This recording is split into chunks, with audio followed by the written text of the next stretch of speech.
humans are made up 70% of water, H2O. Where does the hydrogen come from? The oxygen, carbon? How about the gold, platinum, and titanium in our rocks? In this video, we'll review the age and formation of planet Earth and the important events that cooked up the ingredients that make us and our planet what we are today. This scaled timeline highlights key events that have happened since the formation of our universe 13.7 billion years ago. Note the 4.6 billion year age of Earth's formation means it happened a long time after the universe formed. The dot here at the bottom represents today. What has been happening in our universe over all this time? And where are the dates and details of our timeline coming from? We learn about the history of our universe through centuries of study by scientists of objects in our solar system and beyond. We gather data from sky observatories, shuttle missions, satellites, ocean research vessels, and fleets of field and lab scientists like geologists, oceanographers, and geographers exploring the Earth inside and out. Every day new data are collected, and every day our understanding evolves. We test our hypotheses, we turn them into theories that underpin our understanding of natural phenomena like gravity and light. Scientists will rarely say they know something because scientific knowledge is not static. It grows richer and more defined as we gather new data. So here's a good basic mantra to take us through our explorations of Earth. Act like a scientist and question everything. 13.7 billion years ago, the universe exploded forth in an instant in time from an infinitesimally small point, and has been expanding outwards ever since. How do we know? Astronomers observe that galaxies surrounding our galaxy are moving away from us. Space itself is stretching, pulling all galaxies, including ours, with it. It's like being in an expanding balloon. All objects move away from the center and from each other.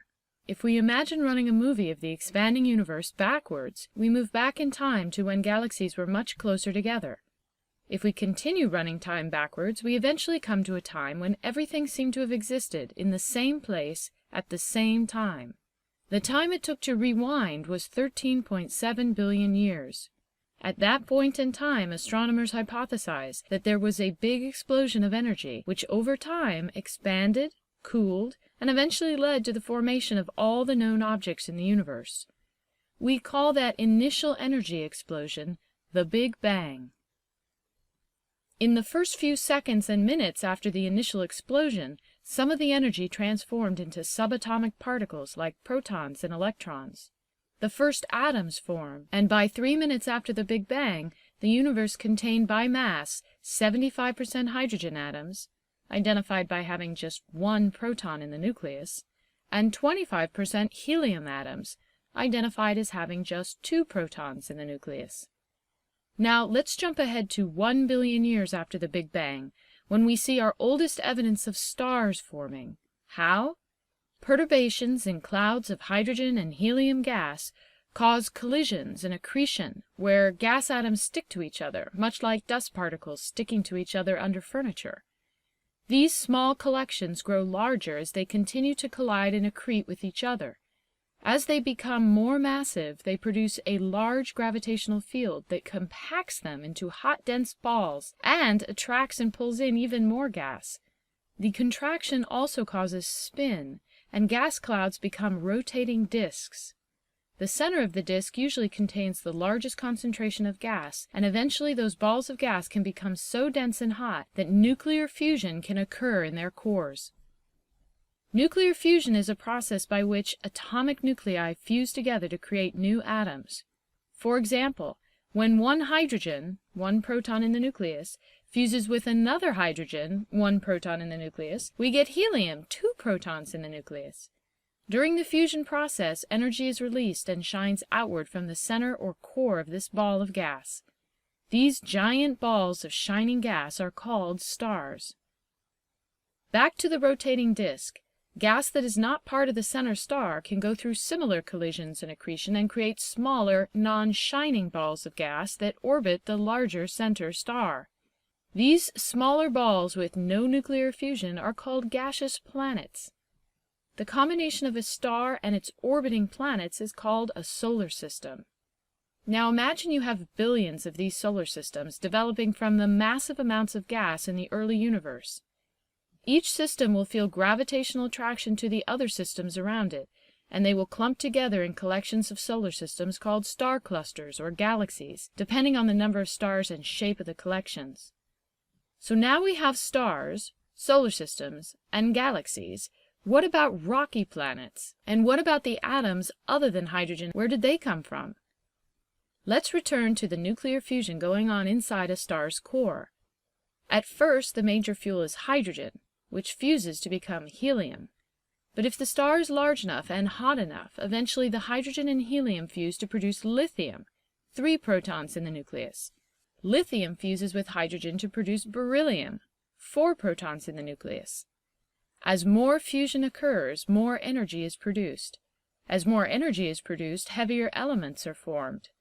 By the time fusion produces iron, 26 protons, so much energy is produced within the center of a star that it can no longer be contained, and the star explodes in a supernova.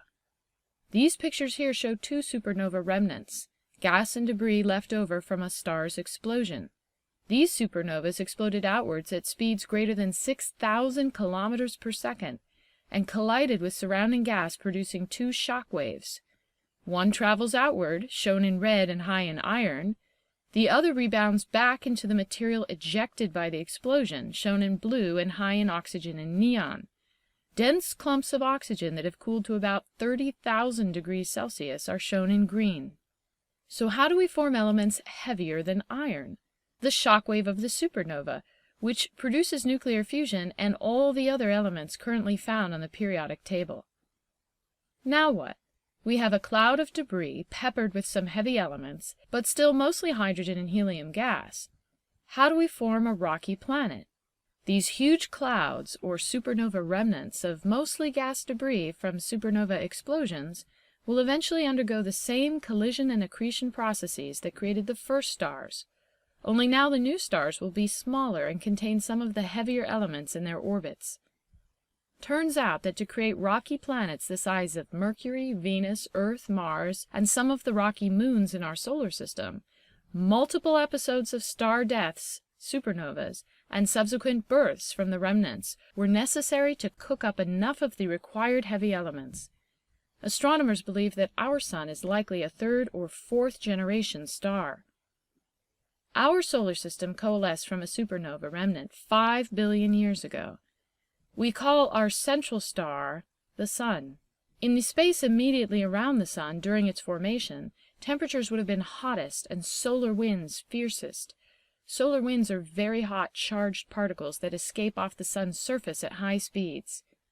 Uncompacted gases and low-density elements, including molecules like water, would have been blown outward to the outer solar system, where they accreted there to form the gaseous planets and leftover icy bits of debris called comets. In the inner solar system, the denser elements, unaffected by the solar winds, clumped and accreted to form the rocky planets and smaller objects left over from this process called asteroids. Eventually, the planets swept up all the debris within their orbits, and nearby debris that would have been attracted to their gravity, and the solar system we're familiar with today formed. How do we know? Because we study the leftover, unaccreted remnants of the solar system's formation, the asteroids and comets, and they tell us the age of the process and the relative abundance of elements within our solar system. How do we study them? Although comets collide with our planet regularly, because of their composition they burn up and are absorbed by our atmosphere. To study the whole comet, we send spacecraft through the tails of comets whose orbits bring them close to Earth. Based on these exploratory missions, here is a NASA visual of what makes up comet soup. Ingredients pictured include a cup of ice and a cup of dry ice, carbon dioxide, olivine, smectite clay, polycyclic aromatic hydrocarbons, spinel, metallic iron, the silicate enstatite, the carbonate dolomite, and the iron sulfide marcasite. We study asteroids when they collide with Earth's orbit. If they're too small, they burn up completely as they travel through the atmosphere, but if bigger, what doesn't burn up will land on the surface, and now we call them meteorites. And when we study and radiometrically date these meteorites, we discover that almost all of them are the same age, 4.6 billion years old, the time when rocky debris collided and accreted to form rocky planets and asteroids. Some younger meteorites are pieces of the crust of the Moon or Mars. We can distinguish those meteorites from the ones that are remnants of the formation of our solar system by their composition and younger age. Gathering up and studying meteorites also teaches us about the material that makes up the Earth. Pause now.